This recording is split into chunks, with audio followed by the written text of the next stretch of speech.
Depuis plusieurs années, le régime est répété/unir à chanter les prouesses de son champion, Faure Gnassingbé, à promouvoir l'équité genre et en premier lieu dans ses divers gouvernements. Cet argument de promotion de l'équité genre fut la parfaite excuse pour dissimuler la faiblesse de ce dernier à l'endroit des femmes. Et il s'en était tellement bien entouré que pour ses partisans, l'omniprésence des femmes serait gage d'une bonne gestion du pays.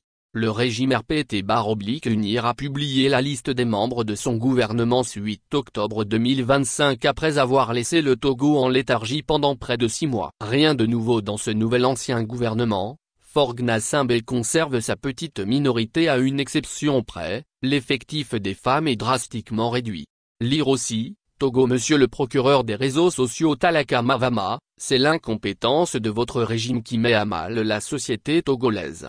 De Faure Gnassingbé, les Togolais n'espèrent plus rien de nouveau. Malgré les litanies chantées sur le plan international par ses fidèles serviteurs, l'actuel leader du régime cinquantenaire de Lomé vient de le prouver à travers une équipe de 27 personnes désignées pour l'accompagner à conduire le Togo dans le chaos.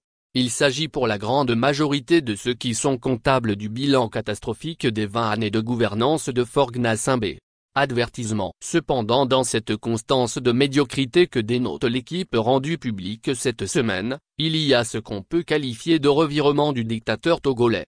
Lire aussi, Togo. Les conditions des prisonniers politiques préoccupent un rapporteur spécial de l'ONU, au moment où Faure Gnassingbé croit asseoir son pouvoir à vie à travers sa constitution de la 5e République, il est alors étonnant de constater que sa nouvelle équipe gouvernementale ne compte que 5 femmes sur 27 ministres, soit un taux de 18%.